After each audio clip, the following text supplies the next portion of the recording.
Hola, soy Juan Alberto Fernández Ruiz y a continuación paso a locutar una conferencia que para mí es un tanto disruptiva. Digo esto con no sé, con la boca pequeña porque sinceramente pienso que no es así, aunque no sé muy bien por qué, o quizá de forma tendenciosa, quizá de forma errada, o quizá desde mi punto de vista equivocado. Puede ser considerada disruptiva cuando no debería de serlo. La idea es que las fijaciones cigomáticas se han considerado como una alternativa a no regenerar y yo estoy en total desacuerdo con eso, pero no solo yo. El, el amo de los cigomáticos, bueno, el inventor o el desarrollador, el profesor Per Ingram Gannemar, dice lo siguiente.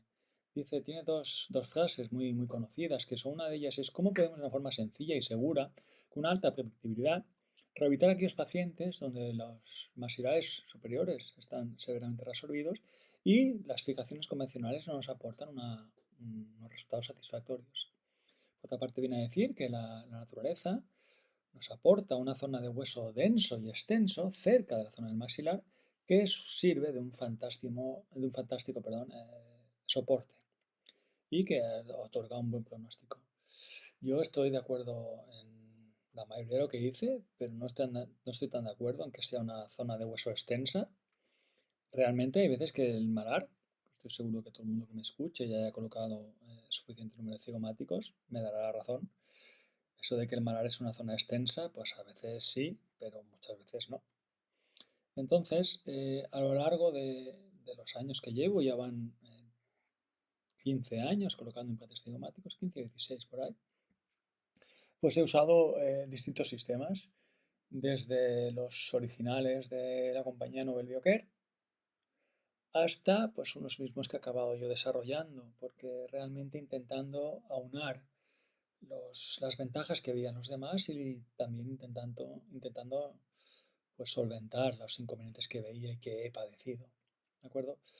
Entonces, actualmente tengo que decir que, bueno, que yo pienso que se está imponiendo en el mercado un concepto de adaptación, un aspecto que yo llamo multipia, que es utilizar distintas herramientas para resolver distintas situaciones. De modo que no tiene sentido una fijación que se adapte a todos los escenarios y es deber del operador, así como el prostodoncista, elegir aquella fijación que más se adapta al caso peculiar. Y para eso, pues a día de hoy están dominando el mercado pues, tipos de fijaciones con diseños que sean variables según las circunstancias que tengan. Así tendrán más o menos rugosidad, habrá diseños híbridos donde hay una parte mecanizada y otra texturizada, con aparición de roscas en la porción coronal o en toda la longitud, o ausencia de roscas en tercios medios y coronales. En fin, hay variantes por doquier. Yo he desarrollado unos implantes cigomáticos de la compañía española Galimplan. ¿Y qué voy a decir? Pues estoy sumamente orgulloso de ellos, unos resultados excepcionales, unas peculiaridades que les hacen ser únicos y sinceramente pues son mi recomendación, evidentemente. Siguen saliendo en el mercado y siguen siendo muy utilizados los implantes con conexión de hexágono externo, lo cual, y lo digo con sorpresa, no alcanza a entender. No alcanza a entender cómo una compañía como Straumann, donde hace 20 y pico años que yo me formaba y fui usuario de Straumann,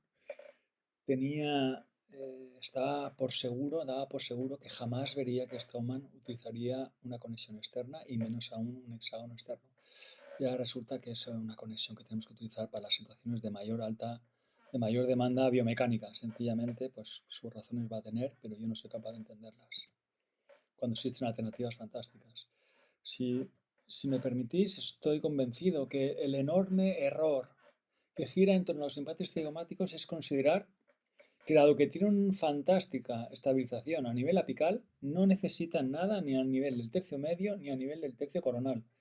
De forma que pareciera que por una especie de conjuro se comportan distinto a los demás. Hay gente que no los considera implantes, sino aparatos ortopédicos o lo que tú quieras. El enorme, yo no alcanzo a entender como un dispositivo externo que se coloca en el interior y que queda exteriorizado, de forma que va a quedar rodeado por una mucosa. Esa mucosa va a generar un espacio biológico ese espacio biológico va a intentar eludir el paso bacteriano de un medio externo a un medio interno, que es la cavidad oral, pero en el caso de los implantes cigomáticos es la cavidad nasal, es la cavidad sinusal y asciende hasta nivel de periórbita. No entiendo cómo no se llama implante, o se puede llamar como sea, pero se comporta como si fuera un implante. Entonces, sabemos que en la implantología convencional el concepto de platform switching ha venido a aportar pues, enormes ventajas, no solo en la estabilidad de los tejidos duros, sino también en la estabilidad a nivel de la mucosa. Por tanto, eh, parece lógico pensar que los implantes cigomáticos, la porción alveolar o la porción coronal de los implantes cigomáticos, pues se va a comportar exactamente igual si son, o sea, exactamente igual que los implantes convencionales. De forma que parece coherente pretender ese aspecto de cambio de plataforma para la estabilidad que nos aporta. De forma que hemos desarrollado un implante cigomático que tiene un cambio de plataforma que es, según este artículo de Luigi Canulo, el que mayor estabilidad va a aportar cuando tenemos un cambio de plataforma de suficiente magnitud, tenemos una estabilidad fantástica de los tejidos duros y los tejidos blandos, que además se mantienen en el tiempo. De forma que ese cambio de plataforma no es un aspecto sencillamente cualitativo, esto es, yo uso o no implantes con cambio de plataforma o no, sino también, aparte de que tengan cambio de plataforma, es muy importante considerar cuantitativamente cuál es la magnitud de ese cambio de plataforma. Y resulta que, según la literatura, ese magic number que buscan tanto los americanos, que nos da el máximo de estabilidad de los tejidos blandos y duros, es cuando tenemos un cambio de plataforma de 0,85 milímetros, es decir, un ala horizontal de discrepancia desde el borde externo del cuerpo de la fijación hasta el borde externo de la conexión, 0,85, de forma tal que el implante cigomático que hemos diseñado dispone de esa magnitud de cambio de plataforma, aportándole una gran estabilidad a los tejidos duros y blandos. ¿De acuerdo? Entonces, hablando en cuanto al posicionamiento, evidentemente, todo el mundo sabe que la descripción original de Gadamer buscaba una vía, un recorrido, mejor dicho, del tercio medio del implante totalmente intrasinusal. Eso forzaba, cuando la morfología de la pared lateral del seno la pared lateral del maxilar, perdón, era muy cóncava, forzaba un posicionamiento muy medial, de forma que a veces las emergencias de los implantes salían en la porción medio palatina, cuando no muy cerca del rafe, con los consiguientes inconvenientes de fonación, de limpieza y de obstáculos para todo. El paciente realmente se encontraba muy, muy incómodo. Yo, cuando empecé con estos cigomáticos, los que los utilizaban me decían, no, los pacientes no tienen una pega. A mí ya me sorprendía que con semejante escollo a nivel del paladar el paciente no tuviera inconvenientes. Yo cuando empecé haciendo mis primeros casos así, mis pacientes se quejaban de que no se podían limpiar y que en efecto tenían una zona que les molestaba a la hora de comer, a la hora de su vida normal. Y resulta que poco a poco aquellas cosas que yo decía, pues le ha ido pasando a todo el mundo y fuimos exteriorizando cada vez más los implantes. De forma tal que, bueno, ¿qué es lo que ocurre? Cuando pasamos a exteriorizar los implantes, lo que ocurre es que el implante se vuelve más vulnerable. Estamos protegiendo el seno, porque cuanto más huimos del seno, estamos evitando la aparición de sinusitis, pero cuanto más nos exteriorizamos, pasamos a tener una situación que antes era casi anecdótica, que es que pues, los implantes cigomáticos se asociaban a sinusitis, pero no a recesiones mucosas. ¿Y por qué no? Pues porque estaban cubiertos por la mucosa palatina, tenía un recorrido totalmente intrasinusal y realmente era difícil que ocurrieran recesiones, salvo evidentemente en pacientes maxilitomizados, etcétera, etcétera, etcétera. Sin embargo, en la implantología convencional, cigomática convencional, pues realmente era una anécdota. Por tanto, y adaptando un poco el famoso artículo del posicionamiento estético propuesto por Danny Busser al respecto de los implantes en la zona anterior, yo vengo a decir que los implantes cigomáticos, al igual que decía Danny Busser, existen unas zonas de confort, que están aquí dibujadas en verde, y unas zonas rojas, unas zonas danger, decía él, unas zonas de riesgo, donde si bien nos vamos muy a vestibular en la imagen de la derecha o bien nos vamos muy a palatino, el paciente va a estar en disconfort o la prótesis va a ser realmente difícil de limpiar, incómoda y no va a satisfacer la estética. Mientras que si vemos la imagen de la izquierda, veremos que la franja verde del posicionamiento apicocoronal realmente es muy sutil. Tened en cuenta, estoy seguro que lo sabéis, que dado que la disponibilidad mínima de hueso a nivel del sector posterior o bien del sector anterior en cuanto a la porción alveolar, en caso de que exista o si no el remanente esqueletal del hueso maxilar, es tan mínimo que realmente esa variabilidad que tenemos apicocoronal es mínima, siendo a veces pues, de 0,5, no llega al milímetro. De forma que estoy convencido que, pues eso, que no podemos, con ese convencido, no podemos jugar tanto en cuanto a ese posicionamiento. A la hora de colocar los implantes, yo soy partidario de utilizar guías, férulas quirúrgicas. Reconozco que no hago cirugía guiada, hago cirugía guiada por la prótesis, no cirugía guiada convencional y menos aún en cigomáticos. La estoy utilizando rutinariamente en implantes convencionales, pero no en cigomáticos, donde opto por distintos tipos de férulas, son unas férulas tipo Gallucci, según que la reabsorción, el nivel de reabsorción sea un Cadwood y Howell tipo del 1 al cuarto o el quinto y el sexto.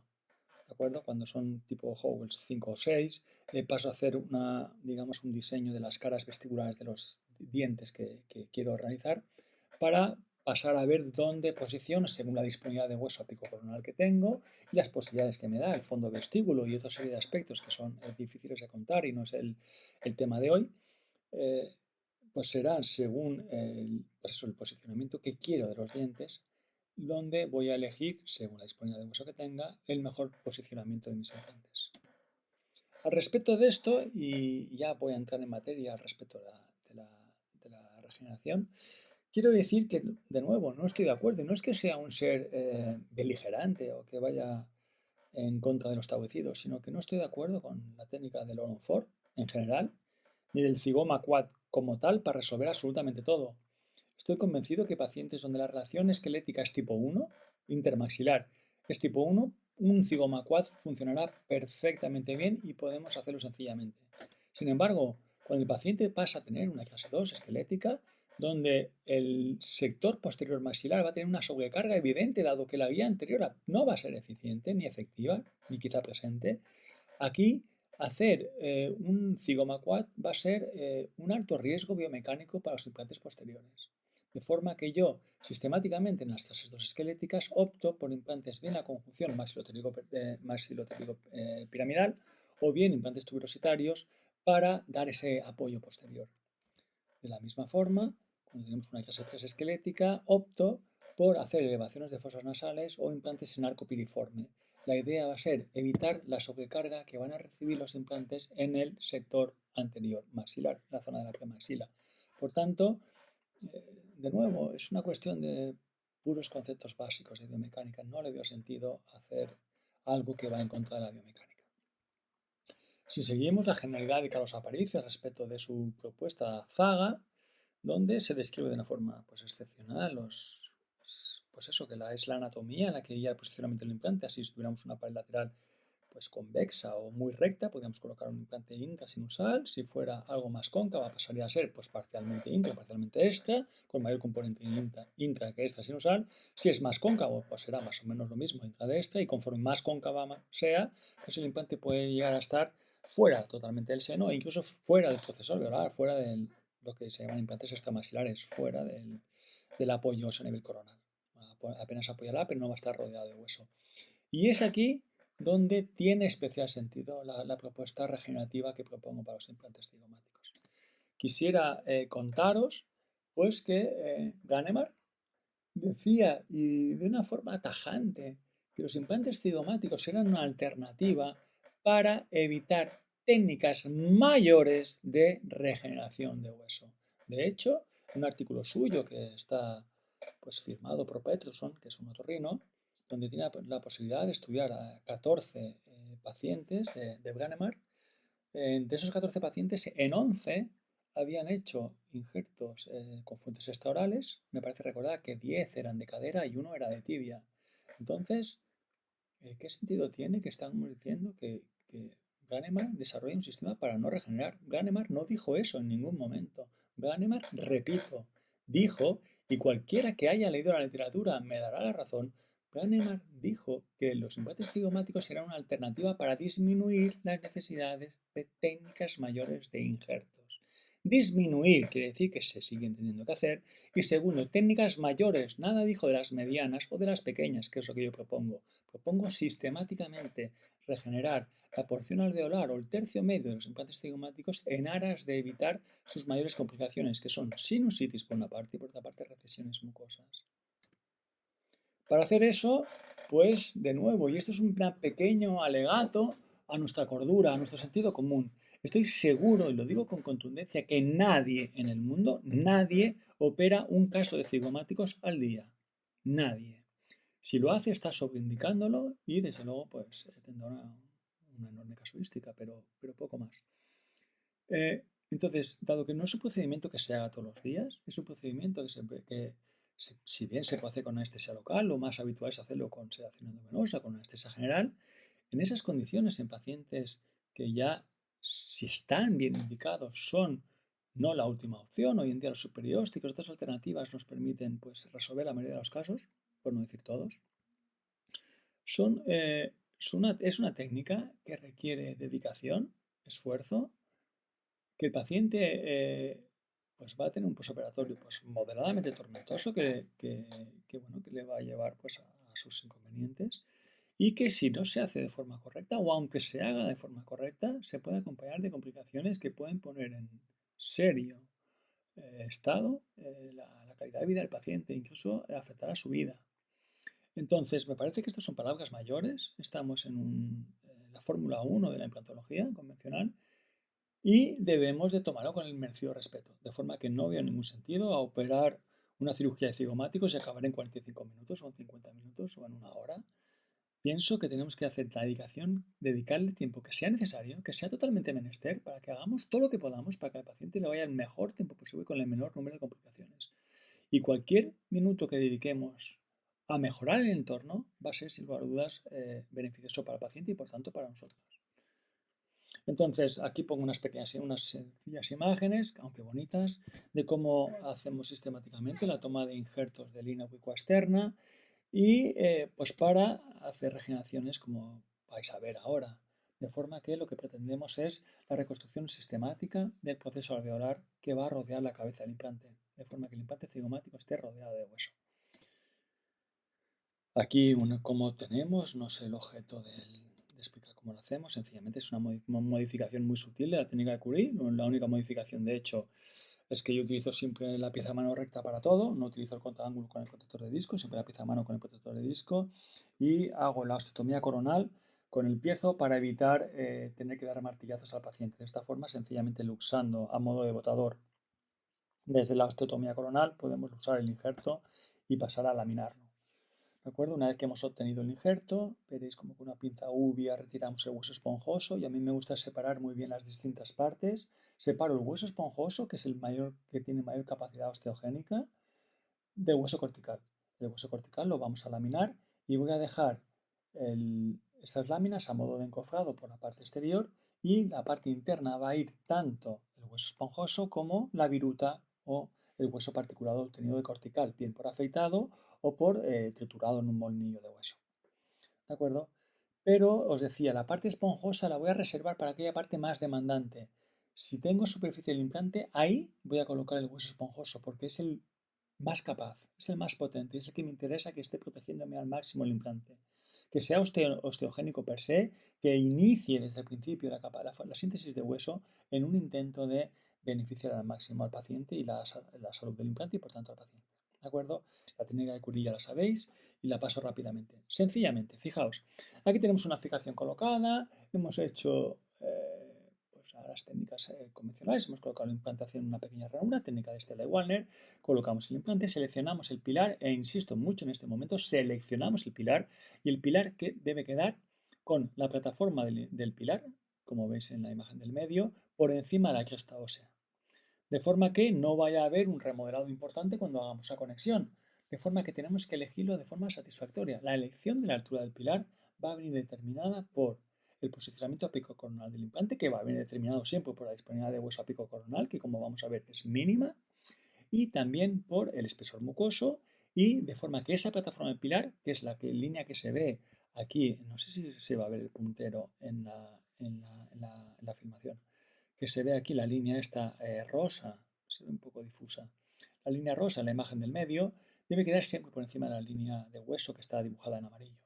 Por tanto, vamos a colocar el implante, vamos a reconstruir el hueso en la porción coronal, vamos a seleccionar el pilar y a partir de aquí haremos protocolo de carga inmediata.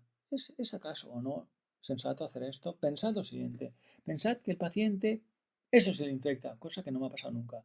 Si se le infecta, se le quita y el paciente se queda exactamente igual que estaba, con el implante totalmente expuesto. Pero mi pregunta es, si vosotros tuvierais que llevar una fijación en un 11, ¿dejaríais 5, 6, 7, 8, 9 o 10 espiras sin tapar o preferiríais tener el hueso por encima de las mismas? Pensadlo. ¿Vosotros preferiríais tener hueso o os fiaríais de tener ahí una mucosa sin más? Estoy convencido que todos preferís tener hueso y eso que yo intento para mis pacientes. De forma tal que en mi protocolo, cuando tengo que colocar un implante en una ganancia horizontal, evidentemente no tiene sentido hacer ganancias verticales en implantes cigomáticos, evidentemente si pretendemos hacer carga inmediata. Cuando en mi protocolo quiero hacer una ganancia horizontal fuera de un marco de hueso, lo que hacía sistemáticamente era primero colocar una cama de hueso autógeno particulado, por fuera una lámina cortical convenientemente atornillada y por fuera mismo una membrana de colágeno. Esta es una diferencia respecto al protocolo de Curie porque Curie no coloca esa membrana de colágeno. Yo fuera del marco de hueso siempre la coloco. Una vez que habían pasado 16 semanas, esa membrana ya se iba a ver reabsorbida y pasaríamos a colocar nuestro implante convencional. ¿De acuerdo? ¿Por qué hacíamos esto? Pues hacíamos esto por una razón muy sencilla, porque ante una regeneración horizontal fuera del marco de hueso, sencillamente no podíamos estabilizar el implante porque no había hueso por ningún lado. ¿Qué ocurre ahora con los implantes cigomáticos? La suerte que tenemos ahora con los implantes cigomáticos es que el soporte lo conseguimos a nivel apical, de forma que es perfectamente factible colocar el implante soportado a nivel del malar, pasar a colocar el implante protéticamente guiado por las células que os he enseñado anteriormente, tipo Galucci o la Galucci modificada, y a partir de aquí haremos la regeneración de hueso hasta que tengamos 1,5 o 2 milímetros de hueso que pretendemos regenerar por fuera del borde externo de esa fijación. Pasaremos a colocar la lámina cortical, seleccionaremos un pilar para que quede perfectamente ubicado, lo retiraremos, colocaremos un tornillo de cierre y pasaremos a taparlo todo con hueso autógeno y una membrana de colágeno. 16 semanas después vamos a poder hacer la segunda fase, lo quitaremos el tornillo de cierre, colocaremos de nuevo el pilar y vamos a poder hacer nuestra carga. ¿Y por qué? Y cualquiera que diga esto dirá, ¿pero qué está diciendo Alberto? Está diciéndome que está haciendo una segunda fase para implantes cigomáticos. Pues por supuesto estoy diciendo que sí. Estoy diciendo que no veo sentido de nuevo hacer sistemáticamente cargas inmediatas en nuestros pacientes cuando llevan 10, 15 años sedéntulos. Tengamos un poco de sentido común. Ni queremos hacer cirugías, ni debemos hacer cirugías en 45 minutos y ya está, ni queremos espiras expuestas por todos lados. Ya sé que podéis decir, bueno, es que los implantes ya no tienen espiras en el tercio coronal. Bueno, algunos sí, otros no. Aunque no tengan espiras, llamen lo que quieras. Si no tienen espiras, van a tener una superficie bien mecanizada, bien texturizada, que se va a comportar exactamente igual. ¿De acuerdo? De hecho, las espiras van a prevenir que ocurran recesiones mucosas. Entonces, igual que no tiene sentido que pretendamos correr en nuestras cirugías, ni tiene sentido que intentemos pues convencernos de que no hace falta que haya hueso por vestibular.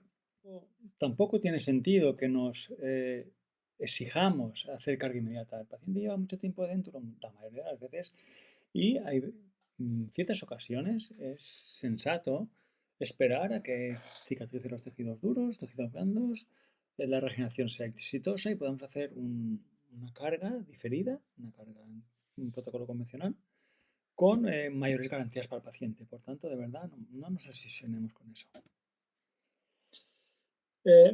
Este artículo es sumamente reciente de Edmund Gagosian y viene a decir algo que es lo lógico, que por mucho que se hayan esforzado ciertas corrientes, la existencia de hueso, o sea, una estabilización tetracortical de los implantes cigomáticos, eso es, en la porción alveolar, beneficia enormemente al conjunto biomecánico del sistema. De forma que esto se puede leer de la siguiente manera, es decir, bueno, pues tenemos que hacer todos los esfuerzos por conservar el hueso alveolar y desde mi punto de vista, vamos a ver, si tenemos suficiente hueso alveolar para que el implante cigomático esté rodeado de hueso, sencillamente no está indicado hacer un implante cigomático. Lo repito, Si tenemos suficiente disponibilidad de hueso para que la porción alveolar del implante esté rodeado de hueso, sencillamente no es indicación de implantes cigomáticos. Vamos, clarísimo. Entonces, si no es así y la presencia de hueso en la porción coronal del implante nos ayuda biomecánicamente, la única alternativa coherente es, si no lo hay, pongámoslo. Y eso es lo que vengo muchísimos años haciendo. Desde que empecé en los implantes cigomáticos me he obsesionado por esto. Fijaos la modificación que os decía. Hacemos una técnica de estela, vemos que tenemos menos de 3 milímetros de disponibilidad de hueso en la porción alveolar, en este caso no hay huesos alveolares, solo residuales, esqueletal, pues tenemos que hacer sí o sí una elevación de seno, pero va a ser mínima, limitada a la zona que nos interesa. De forma que poco cuesta elevar la membrana del seno, poco cuesta colocar una membrana de colágeno, colocar hueso autógeno que cosechamos por doquier, por todos los lados, colocar una membrana de colágeno y cerrar. Se puede hacer hasta protocolo de carga inmediata, porque la estabilidad la tenemos conseguida arriba. ¿Por qué no? Fijaos, en este caso tenemos más de 3 milímetros de disponibilidad de hueso en la porción coronal. Perfecto. Nos va a permitir, colocamos el implante, protésicamente nos tiene que quedar ahí porque queremos hacer una FP1. Este es un paciente que va a llevar implantes para sectores posteriores, de forma que tenemos que regenerar el hueso por fuera. Hacemos una técnica de regeneración ósea guiada convencional. Colocaremos hueso autógeno, estratificamos un halo injerto cortical, como estáis viendo en la tercera imagen, y a partir de aquí una membrana de colágeno por fuera. Y el resultado es sumamente satisfactorio. Entonces, de verdad, no son distintos a los implantes convencionales. Convenzámonos. Fijaos qué caso curioso. Este es un paciente que en el 2020 nos ha remitido para colocar implantes en el sector posterior maxilar. Evidentemente, senos ocupados, el paciente había recibido una cirugía de senos que no había sido exitosa y le digo, mira, aquí no se te puede hacer nada, tenemos que esperar a que eso se resuelva. Pasa un año, se resuelve la sinusitis del lado de la derecha o la ocupación sinusal del lado de la derecha y decimos, perfecto, aquí vamos a hacer una elevación de seno. Pero en el lado de la izquierda el paciente tenía el seno totalmente ocupado todavía. De forma que decidimos, por la existencia del paciente, hacer un abordaje extra maxilar, de forma que el implante no va a ir en ningún momento en contacto con el seno maxilar. Pero tenemos que colocar hueso por la porción alveolar. Ese implante está sin tapiz de hueso. Vamos a colocar hueso por fuera y fijaos, hemos hecho una elevación de seno en la derecha, aquí no se ve. Hemos colocado el implante cigomático por fuera del seno y fijaos como en la imagen de la izquierda vemos perfectamente que en la porción coronal del implante por vestibular tenemos hueso por ahí. Y el fondo vestíbulo es bajo, de forma que aquí tenemos bajísimo riesgo de recesiones mucosas. Es una auténtica maravilla ver cómo ese implante está totalmente rodeado de hueso, en la porción coronal, no el tercio medio. En la porción palatal también hay hueso por todos lados. Hemos hecho una mínima ganancia de hueso a ese nivel, pero tenemos un entorno de máxima protección del paciente. ¿De acuerdo? De forma que en lo que no estoy de acuerdo con Carlos Aparicio es que, que ponga los tipos de zaga, tipo 0, 1, 2, 3 y 4, donde se considere que el fondo de vestíbulo siempre queda por fuera sin exponer el tercio medio del implante, lo cual no es así. Hay una relación directa entre la altura del fondo de vestíbulo y la aparición de recesiones mucosas en tercio medio. Cuanto más alto es el fondo de vestíbulo y más expuesto queda el implante, mayor riesgo de recesiones mucosas en tercio medio. De forma que, pues desde mi punto de vista, pues el concepto de zaga se resume en paredes laterales rectas o convexas y paredes cóncavas. Si son convexas, el implante irá totalmente por dentro del seno. Si es recta, pues puede ir parcialmente por dentro, parcialmente por fuera. Y si es cóncava, pues irá pues, en su mayor parte o incluso totalmente por fuera del vestíbulo. Por fuera del vestíbulo, perdón. Por fuera del hueso maxilar. De forma tal que, pues para mí el concepto zaga 0 correspondería con pues la descripción del Kahneman original, zaga tipo 1, 2 y 3, con la técnica de Stella y Wallner, es básicamente hacer una ranura, y el tipo 4 correspondería con la técnica extramaxilar que proponen Reinaldo Milloranza y Carlos Aparicio primero. Hay discrepancias de opiniones, pero estoy convencido que realmente Carlos Aparicio lo describió antes. Y bueno, el mérito es de los dos, realmente lo hicieron en distintos continentes sin conocerse o sin hacerlo de forma pretendida y realmente pues, para mí el mérito de los dos, aquí pongo a Reinaldo, pues porque, bueno, pues porque hasta ahora he puesto todo el rato a Carlos Aparicio y me parece pues merecedor de la mención, realmente. Para mí esta clasificación, evidentemente, cuanto más dentro va el implante dentro del seno, más riesgo de sinusitis y cuanto más vamos para afuera, mayor riesgo de recesiones mucosas. Sin embargo, para mí esta clasificación básicamente nos da información al respecto de qué ocurre con el implante en el tercio medio. Está más dentro del seno, está más fuera del seno, pero a mí lo que me interesa es y qué cantidad de hueso tenemos en la porción alveolar. Entonces, sabéis que la clasificación de Zaga está hecha a través después de 100 implantes cigomáticos colocados por, supongo, por Carlos Aparicio, donde él describe su casuística, sus resultados y hace una descripción sumamente interesante. Yo hice lo mismo. Después de mis 100 primeros implantes cigomáticos me puse a ver mis resultados y me di cuenta que nada tenía que ver el pronóstico con los tipos de Zaga, sino que el pronóstico tenía que ver con la cantidad de hueso que tenía mis implantes cigomáticos. De forma que yo he dividido cuatro tipos, el tipo 0, el 1, 2 y el 3.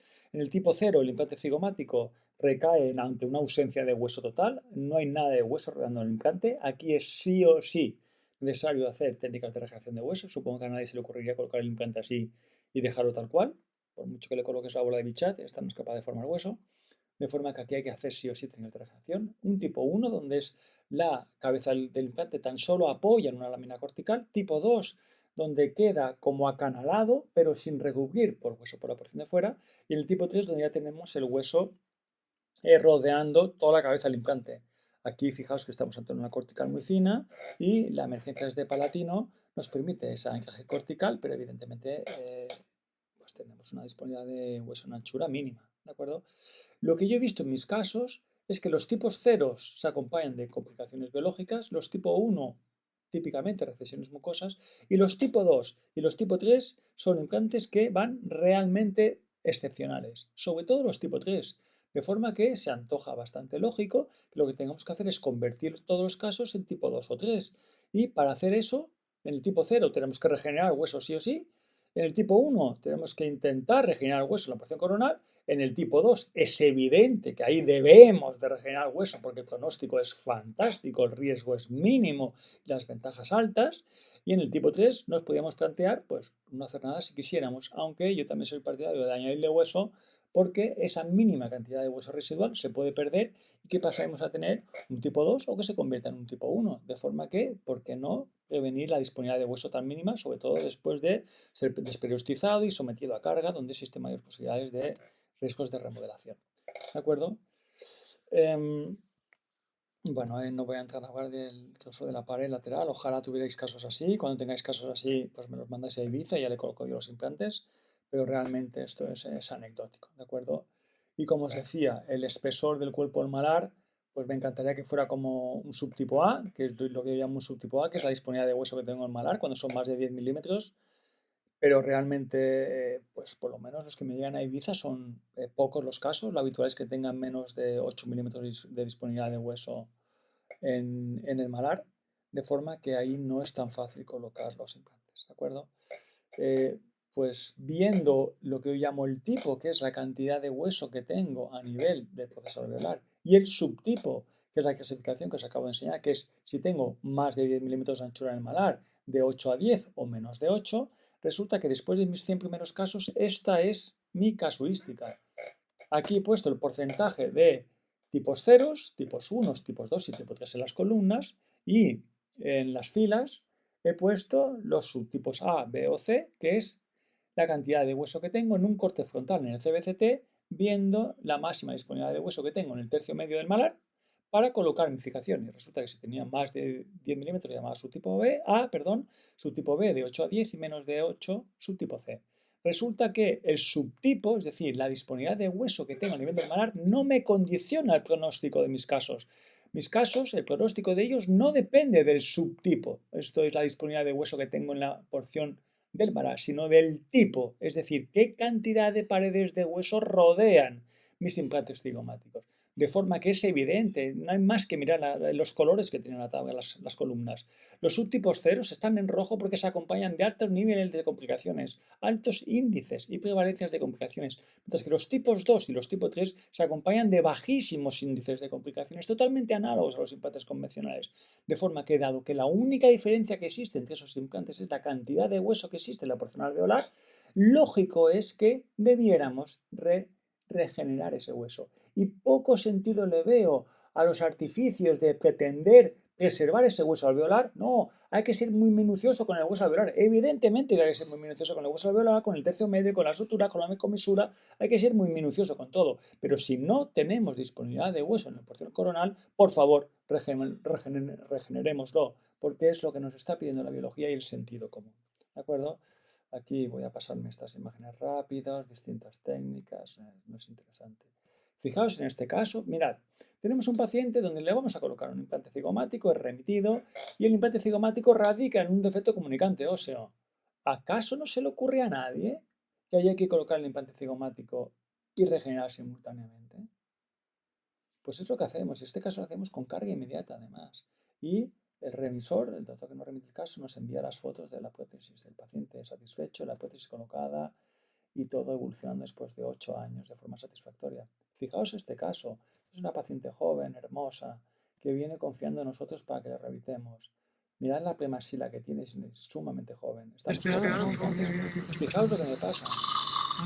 Estoy colocando un implante ahí, cigomático, y mirad, se me rompe toda la porción alveolar, se me perfora, wow, se me perfora la membrana y llega el momento de empezar a regenerar esa porción. Bueno, perdón por el comentario. Entonces, fijaos, tenemos una membrana sinusal perforada en 6 o 7 puntos, no alcanzo a contarlos, una porción alveolar inexistente y tenemos que colocar un implante cigomático en esa zona donde evidentemente vamos a ir a regenerar. Sacamos hueso de la rama o de la tibia, no me acuerdo. Sacamos hueso de la rama, hacemos elevación de fosas nasales, colocamos un implante en arco piriforme, colocamos 2 cigomáticos en la derecha, colocamos el implante cigomático en la zona de la premasía en el lado izquierdo y tenemos que colocar el implante en el 15, que es donde estaba todo el defecto que yo acabo de generar. Colocamos hueso autógeno en su interior, colocamos una membrana colágeno, colocamos hueso autógeno y fijaos en la imagen de la izquierda, donde veréis un implante totalmente enterrado en caudal de hueso fantástico. Ese implante tiene un índice de supervivencia enorme. Ese implante va a ser el más sano de todos. Y recordad que venía de ese defecto que yo generé, mi torpeza, mi inoperancia generó semejante defecto. ¿De acuerdo? Sin embargo, la obstinación por mejorarlo hizo que ese implante cigomático tenga un pronóstico fantástico. Aquí tenemos la prótesis del caso, que no es la más bonita ni muchísimo menos, pero es la que le hicimos.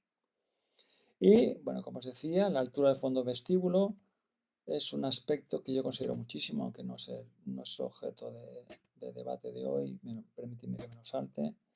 Permitidme que me lo salte. Y de nuevo os voy a enseñar una imagen al respecto de que qué poco cuesta cosechar un poco de hueso de la vecindad, bien de la pared lateral de seno, bien del mentón, bien de la rama línea ubicoexterna, bien de donde queráis, y convertir todas las cabezas de nuestros implantes en tipo 3. Intentemos rodear, que las cabezas de nuestros implantes estén rodeadas de hueso, porque vamos a mejorar la estética, la viabilidad, evitar recesiones y aumentar las posibilidades de rescate de nuestros implantes en caso de que fracasen. De forma que poco cuesta hacer lo que estáis viendo, reconstruir sistemáticamente la porción alveolar de nuestros implantes para que queden en un entorno fantástico, que den mayor soporte a la prótesis, que den mayor soporte al labio, que nos permitan abrir un abanico de opciones futuras. Espero, bueno, os doy las gracias por vuestra atención y espero que este curso de final de verano os sea de utilidad. Muchísimas gracias por haberme atendido, sinceramente.